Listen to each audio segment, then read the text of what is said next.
This is the story of the war that dares not speak its name. A war that started over 40 years ago. Axis of evil. The war between Iran on the one side and the United States and Israel on the other is both ideological and strategic, a conflict that stirs up passions, resentment, and hatred.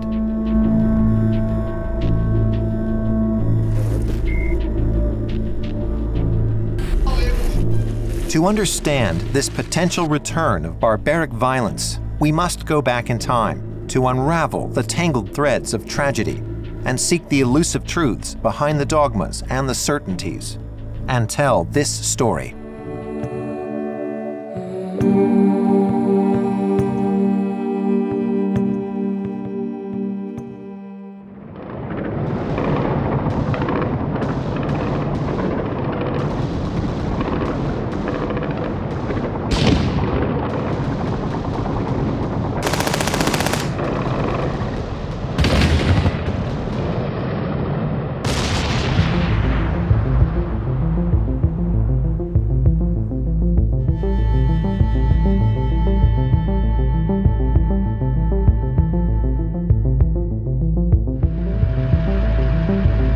February 27, 1991. The American army had just inflicted a bloody defeat on Iraq, following the invasion of Kuwait 6 months earlier. Although the big winner in this first Gulf War, little did Washington know that it had triggered a process in Iran that would soon shake up the entire Middle East. Kuwait is liberated. Iraq's army is defeated. Our military objectives are met. For President George H.W. Bush, the liberation of Kuwait was only the first stage of a much more ambitious policy. He wanted to build a new Middle East. After the victory in Iraq, he sought to make the Persian Gulf, whose oil wealth made it a particularly strategic region, more secure for American interests.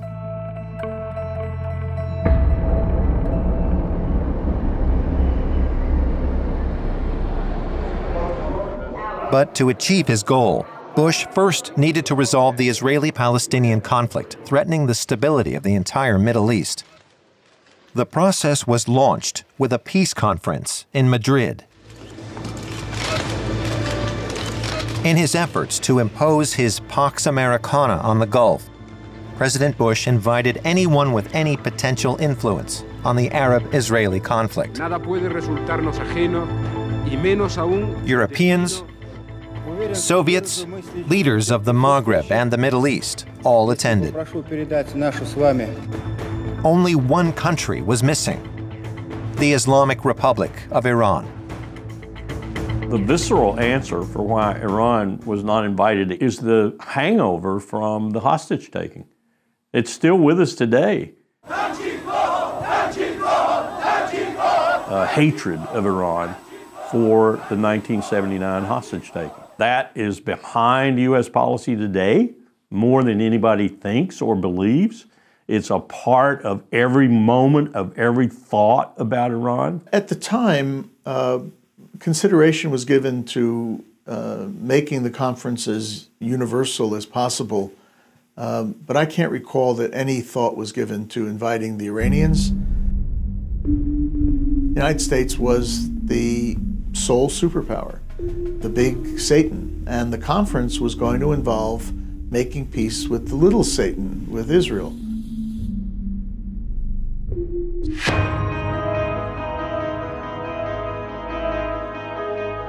In Tehran, Iran's new leaders did not accept their country being outlawed. Since Khomeini's death in 1989, two figures in the Islamic Revolution had ruled the country. Ayatollah Ali Khamenei was the new supreme leader. A loyal follower of his predecessor, he was unbending in his refusal to compromise. Hashemi Rafsanjani was president of the republic. A wealthy businessman, he too was very close to the former supreme leader. He was a pragmatist and a realist. Both men opted for benevolent neutrality towards the Americans during the Gulf War. The Iranians did help the United States against Saddam Hussein in that war. They opened up a channel of communication. They allowed the US to use Iranian airspace. The Iranians did this as a way of quietly supporting the United States. And they thought that after the war, they would be rewarded for it, and the reward would just be inclusion.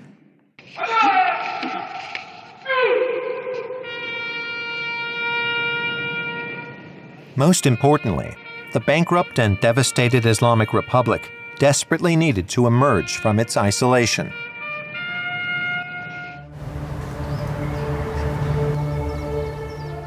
Iran was still reeling from the interminable war against Iraq between 1980 and 1988, a devastating conflict that left 500,000 dead and deeply traumatized the country. The regime almost collapsed. Moving forward, as well as protecting its borders, Iran desperately needed to modernize.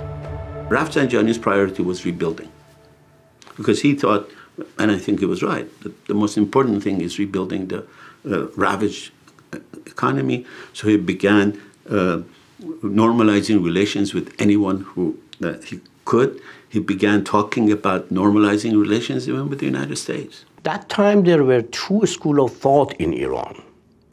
One was saying, don't trust Americans. They are cheating, they are lying, and they would deceive you. And the other, like Rafsanjani himself said, we are not going to lose anything. We would show our goodwill.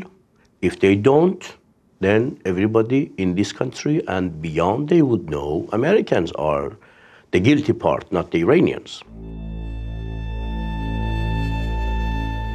For Iranian leaders, the Madrid conference was proof that the Americans were in no way seeking a thaw in relations. Would this Pax Americana, based on Arab-Israeli reconciliation, be turned against them and their interests? I think a conclusion they may have drawn from the failure to be included in Madrid is not just that they may not be able to trust the US. I don't think they had much trust to begin with. I think it's a conclusion that they drew that if they're not problematic enough, they will be ignored. If they have the power to be able to show that they can create problems, then the US would have to deal with them. خیال نکنن قدرت‌های فراملیتی یا تبعشون در این منطقه که میشود ایران را ناامن کرد و منطقه را برای دیگران امن نگه داشت. نخیر، این خواب و خیالی بیش نیست.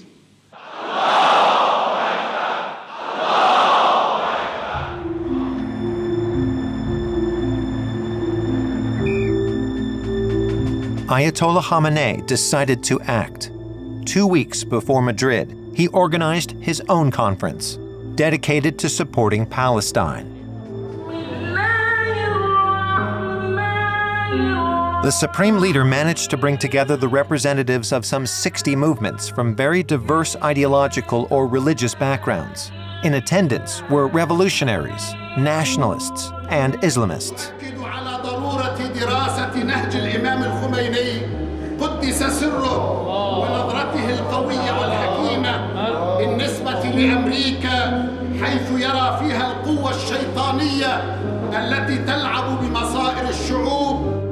All of them expressed a rejection of American domination in the Middle East, rejection of the occupation of Palestine, and rejection of the State of Israel.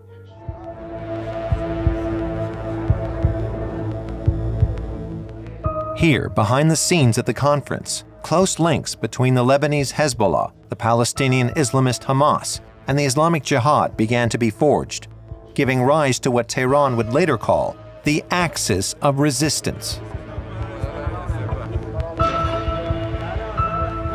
This axis very quickly became a target for the United States and Israel.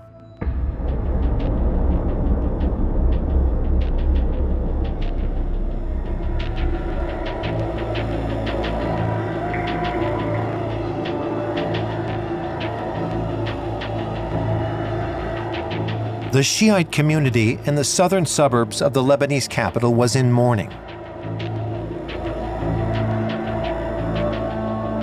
At least 50,000 turned out to mourn the death of their leader. Sheikh Abbas Musawi, the Secretary General of Hezbollah, a key figure at the Tehran conference, had died the previous day, along with his wife and son, killed by the Israeli army. Israel had never before eliminated such a prominent leader within the Shiite organization. There's no question that our capacity to defend ourselves and their capacity to attack us have changed dramatically. We will be able to defend ourselves better. They will be able to hit us not as effectively because the organizing brain has been removed. So what exactly happened? In early 1992, faced with the kidnapping of its soldiers in southern Lebanon, Israel decided to seize key members of Hezbollah to carry out a prisoner swap. Sheikh Musawi was a prime target. On February 16th, military intelligence was informed that the Shiite leader was about to drive to a village in southern Lebanon to attend a ceremony. They decided to have him followed by surveillance drones. He arrived in the early afternoon, according to plan, oblivious to the fact that his every movement was being monitored by Israeli intelligence. We knew we had high-level information which would allow us to strike at our objective, Musawi. There was no need to wait 3 or 4 months, and I said as much to the Chief of Staff.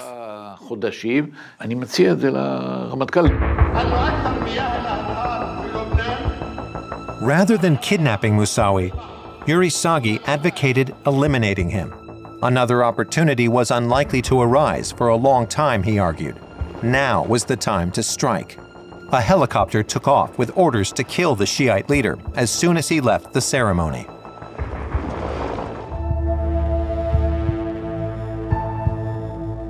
Shortly before 4 p.m., Musawi's Mercedes was engulfed in flames. The sheikh, his wife, and son were killed instantly.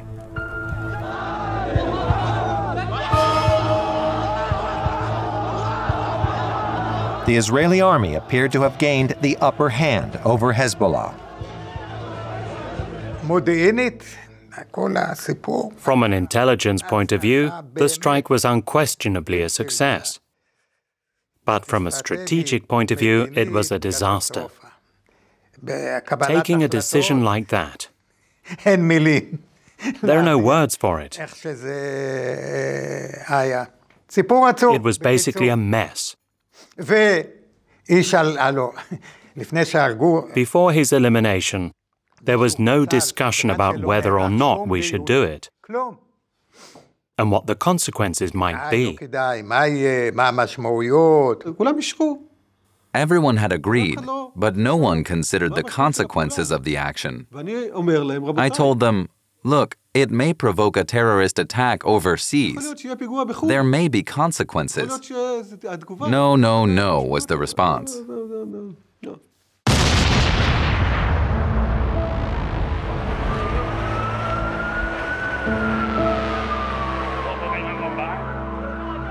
A month later, on March 17, 1992, a car bomb exploded in front of the Israeli embassy in Argentina. 28 people were killed, with 250 injured. Islamic Jihad claimed responsibility for the attack. But in Israel, many saw it as a direct response from Hezbollah and Tehran to Musawi's assassination.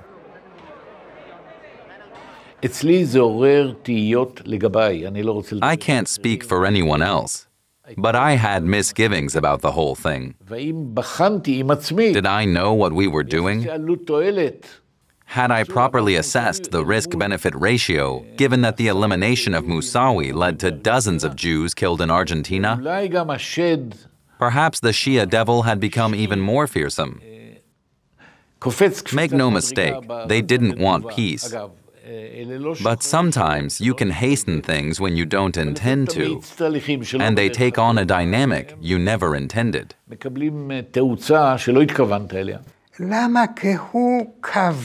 It was decisive.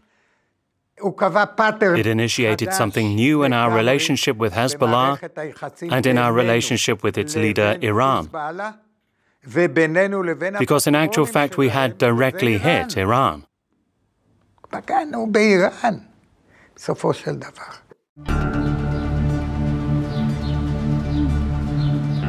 Israeli intelligence then learned that the situation had potential to deteriorate even further. Not only was Iran weaponizing Hezbollah, it was planning to develop nuclear weapons. If Israel failed to react, it was no exaggeration to think that the country's very existence might be at stake.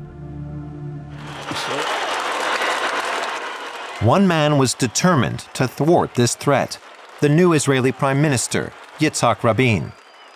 When he came to power in June 1992, a few weeks after the attack in Argentina, he had already made Israeli history. Born in Jerusalem in 1922, Rabin was a veteran of the War of Independence in 1948. Then, as chief of the General Staff of the IDF, he oversaw Israel's victory in the Six-Day War in June 1967, which gave it control over East Jerusalem, the West Bank, Gaza, and the Golan Heights. Faced with the prospect of an Iranian nuclear bomb, Rabin chose an unconventional strategy. Israel had to reach an understanding with the Palestinians. This would make it easier for Israel to protect itself against Iran.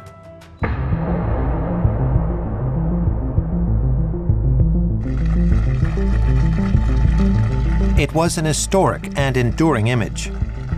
After months of secret negotiations, Rabin agreed to the Oslo Accords at the White House with the man he had always called a terrorist, PLO leader Yasser Arafat.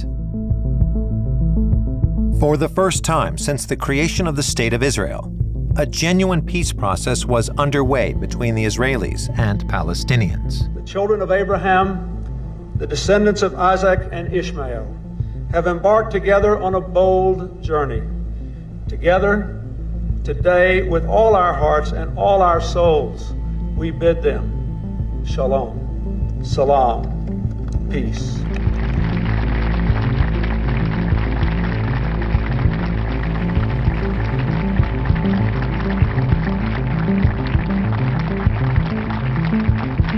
As he shook hands with Arafat, Rabin was also thinking of Iran, the country he would be able to better protect himself from, now that peace with the Palestinians had become possible.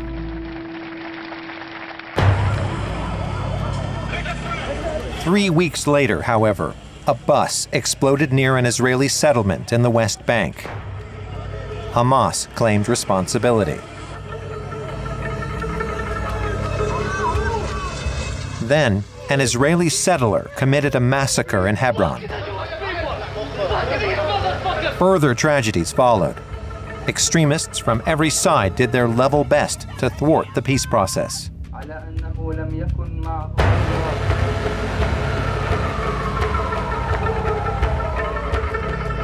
It was a godsend for Tehran.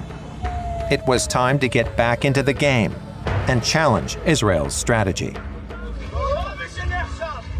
Iran has never been in the favor of peace process, I tell you very openly, very frankly, very sincerely, because from the day one, Iran believed Israel is after cheating. And Israel is not ready to accept the rights of Palestinians. Iran was convinced from the day one, and since 100% was convinced this is a plot to kill the time and to kill the wishes and the dreams and the rights of Palestinians, Iran was not ready to accept it.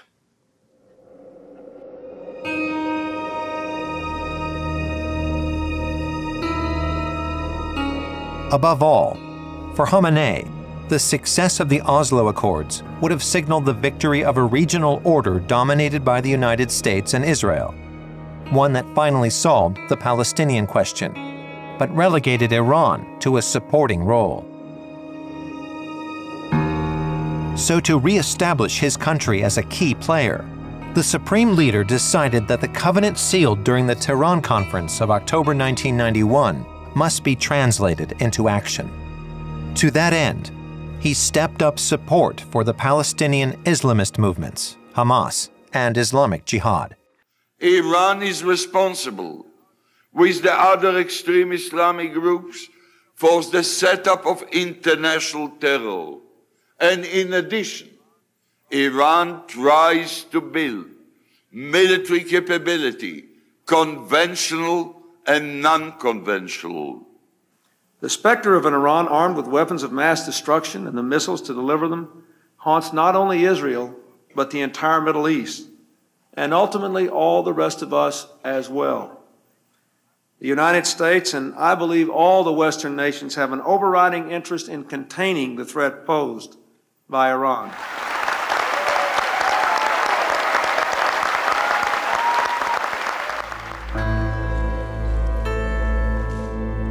To prevent Iran from financing terrorism and developing nuclear weapons, Washington imposed economic sanctions, the prelude to a total embargo, with the aim of isolating the country, bringing it to its knees, and rendering it harmless.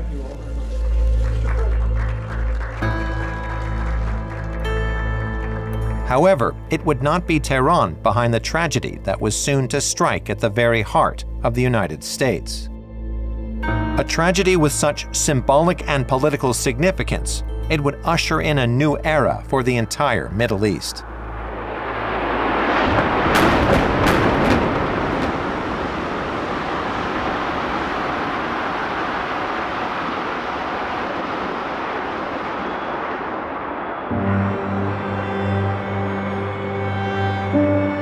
It was the most audacious and deadly attack in the history of terrorism.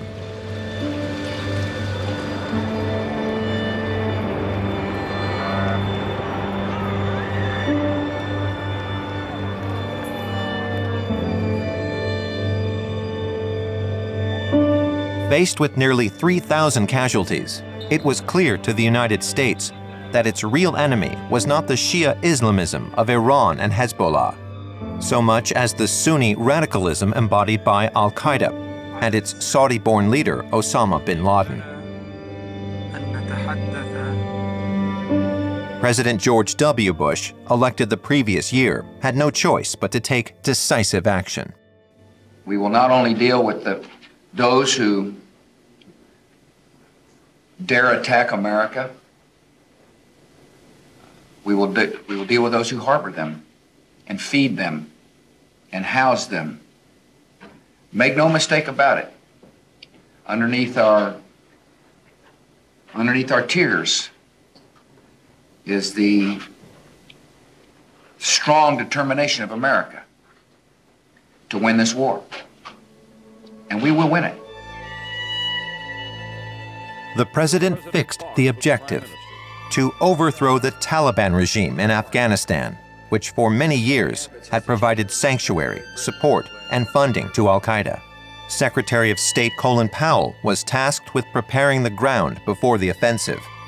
Having served as chairman of the Joint Chiefs of Staff during the First Gulf War, and as a moderate in an administration full of neoconservative hawks, he understood that his country needed to act with the help of an unexpected partner. I was asked by Colin Powell, the Secretary of State, to take on the responsibilities initially for working with the Iranian opposition to form a successor government to the Taliban. I recognized that I needed to talk to the countries that had been supporting the Afghan opposition. I made clear that I thought I needed to talk to Iran as part of my responsibilities, and Colin Powell agreed. The United States seeking help from Iran, its sworn enemy? But as well as sharing a nearly 1,000-kilometer-long border with Afghanistan, the Islamic Republic was the ideal ally to bring down the Taliban regime. The Taliban was an anti-Iranian, anti-Shia extremist group. It had victimized the Hazara, the Shia minority in Afghanistan.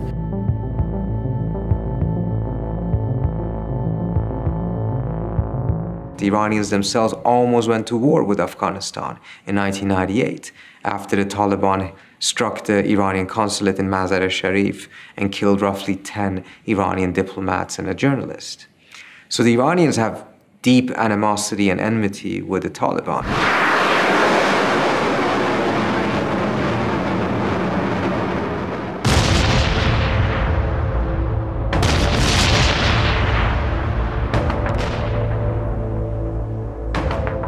The first American bombardments fell on Afghanistan on October 7, 2001.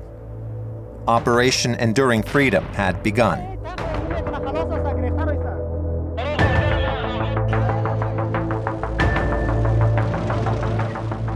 A month later, the Northern Alliance, the main coalition opposing the Taliban, took Kabul with the help of American troops, backed and assisted by Iran.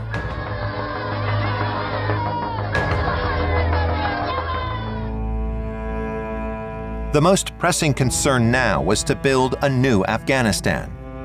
In early December 2001, an international conference chaired by Washington got underway in Bonn, Germany, bringing together all the Afghan factions. Here again, Tehran sought to play a central role, and it was Iranian delegate Mohammad Zarif who managed to obtain a compromise from the Afghan factions for the establishment of an interim government, as well as the wording of a final declaration. Iran was jubilant. 10 years on, they had avenged their ban from the Madrid conference, proving that, given the opportunity, they could play a stabilizing role on the international scene. Proving, too, that they did not deserve the sanctions weighing down their economy. The Iranians told me they were interested in a broader dialogue. I said I wasn't authorized to talk about anything but Afghanistan, but that I would pass their interest along. The message went nowhere. In post-9/11 America, the advantage was firmly with the neoconservatives, Vice President Dick Cheney and Defense Secretary Donald Rumsfeld, for whom the collaboration with Iran was only a tactical and thus temporary arrangement. Dick Cheney and Donald Rumsfeld took over the process.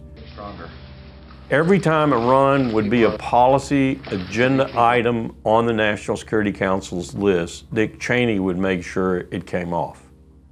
So by making the system dysfunctional and by not having a discussion on Iran, there never was. The decision was by default, we don't talk to evil, which is what Dick Cheney said. Mr. Speaker, the President of the United States. The devil then was Iran. But it was also North Korea, and especially Saddam Hussein's Iraq. Thank you very much. States like these and their terrorist allies constitute an axis of evil, arming to threaten the peace of the world.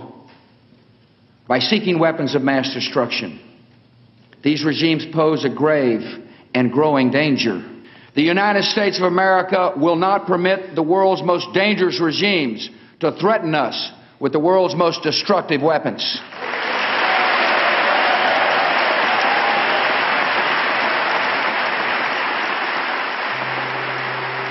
With his axis of evil speech, Bush definitively closed the door on any rapprochement with Iran.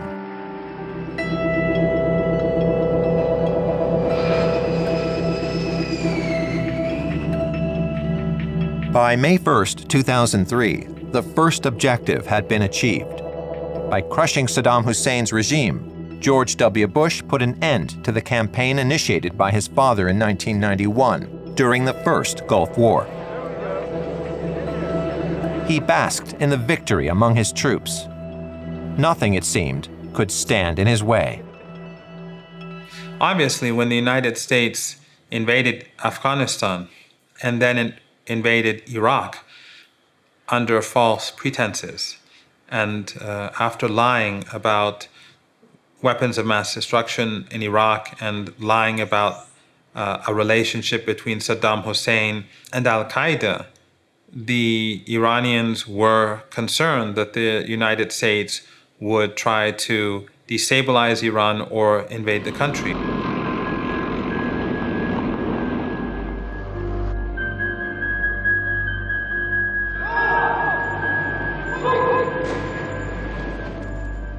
Three days after the American victory in Iraq, Tehran took a staggering initiative, an initiative with the potential to change everything in the Middle East.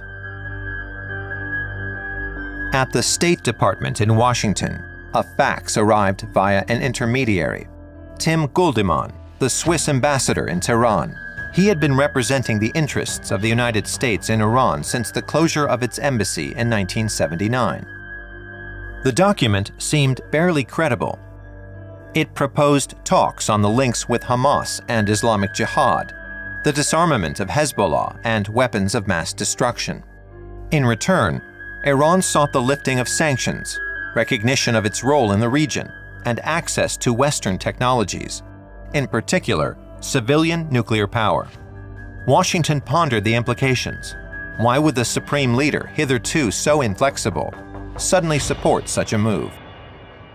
I think there were people in the Iranian system that had come to the conclusion that the small steps had not led to anything, and that the only way to break the deadlock was to do something big, comprehensive. And I've been spending a lot of time thinking about what that would be, had floated those ideas, had created some political readiness in Tehran for it.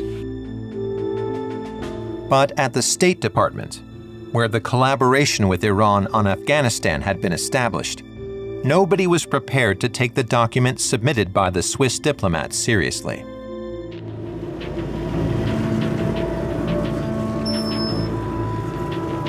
After its exclusion from the Madrid Conference and the discourse on the axis of evil, for Tehran, this new refusal to engage in dialogue was proof that Washington was still bent on effecting regime change in Iran.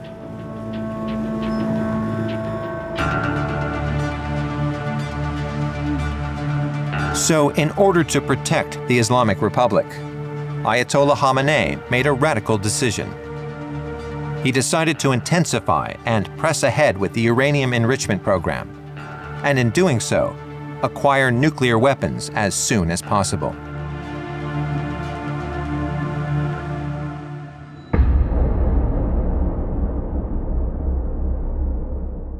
Today I want to extend my very best wishes to all who are celebrating Nowruz around the world, and I hope that you enjoy this special time of year with friends and family.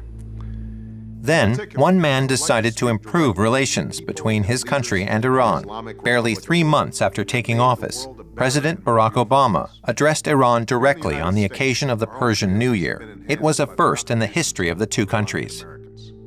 We know that you are a great civilization, and your accomplishments have earned the respect of the United States and the world. The new president was the antithesis of his predecessor. A staunch Democrat who had been opposed to the invasion of Iraq in 2003, he believed in multilateralism and in the force of diplomacy to prevent Iran from acquiring nuclear weapons. He also believed that Israel should be prevented from ever attacking Tehran. If that happened, he believed the entire Middle East would sink into chaos. It is clear, at least from the priority that the president gave to Iran, that he did feel this was a national security issue. He did feel that Iran with a nuclear bomb was a threat to the region, perhaps to Europe, to the US. But Benjamin Netanyahu was skeptical about Obama's military option in the event of failed negotiations. In his eyes, the American president knew nothing about the Middle East, while he himself was an experienced leader. Coming from a very conservative Zionist background and the former head of an elite commando unit, he had already led the country 10 years earlier. Netanyahu had never wavered in his refusal to compromise on Israel's security. He declared himself ready to destroy Iran's uranium enrichment facilities without Washington's consent. Israel was prepared to act without American backing. They have never concealed their opposition to an operation like this. They regarded it as damaging. But I remember discussions with Bush and then Obama, one-to-one, and also sometimes with their security advisors. I clearly told them that when we reached a critical stage in terms of the security and future of the State of Israel and the Jewish people, we would not delegate responsibility to anyone else, not even to our closest allies. We would take our decisions in full sovereignty, according to our own considerations. For Netanyahu and Ehud Barak, military intervention then was the only sure way to prevent Iran from acquiring the bomb. But before they took action, they needed the approval of key ministers and leading military and intelligence officials. To be legitimate, it was imperative that the historic decision to attack Iran met with a broad consensus. I thought the military option was wrong, not because it was technically impossible, but because there was no American consensus. We didn't have its support. Even if we managed to destroy certain facilities, it would not solve the problem. It would merely dismantle the coalition established by Obama. Outnumbered, the two Israelis were forced to back down. Obama, however, remained uneasy. If he was to get a deal with Iran before Netanyahu could convince his cabinet to follow him down the road to war, he needed to wrestle back control. At the end of 2012, in the utmost secrecy, he entered into direct negotiations with Iran. A succession of meetings, both in and out of the public eye, ensued. An agreement was on the way. Thus, on March 3, 2015, Netanyahu made one final attempt to derail the process. He went to Washington to address Congress and launched into a tirade against the policies of his most loyal ally. It was unprecedented in the history of relations between the two countries. Ladies and gentlemen, I've come here today to tell you we don't have to bet the security of the world on the hope that Iran will change for the better. We don't have to gamble with our future and with our children's future. So this deal won't change Iran for the better. It will only change the Middle East for the worse.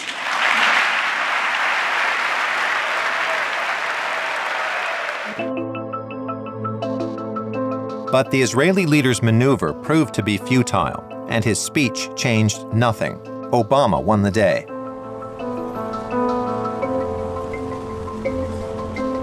Four months later, on July 14, 2015, the nuclear agreement was signed. Tehran was represented by its Minister of Foreign Affairs, Mohammad Zarif, the man who had cooperated with the United States against the Taliban in 2001. I believe this is a historic moment.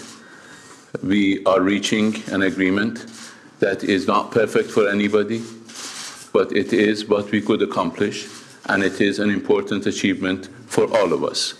Today could have been the end of hope on this issue, but now we are starting a new chapter of hope.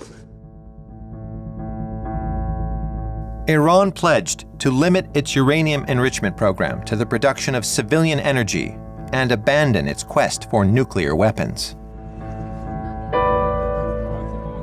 In return, it would obtain the gradual lifting of the sanctions that were stifling its economy.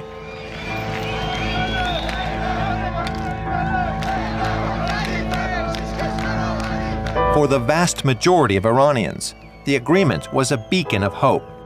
Their country was finally ready to join the global community. For Netanyahu, it was a disaster. Strengthened and legitimized, the Islamic Republic was now inescapable in the Middle East. Israel was more isolated than ever. But this new dynamic between Iran and the United States would prove to be short-lived. If we do nothing we know exactly what will happen. In just a short period of time, the world's leading state sponsor of terror will be on the cusp of acquiring the world's most dangerous weapons. Therefore, I am announcing today that the United States will withdraw from the Iran nuclear deal. This decision by President Trump marked the beginning of a new phase in the long history of relations between Iran on the one side and the United States and Israel on the other. Since the founding of the Islamic Republic in 1979, war has never broken out between Washington and Tehran. But nor has there been any real dialogue. The two enemies have repeatedly failed to reconcile their long-standing differences and consider each other as valid counterparts. For its part, Israel perceives Iran as an increasingly radical and deadly threat. Until the Shia theocracy recognizes the legitimacy of the Jewish state, progress will remain impossible.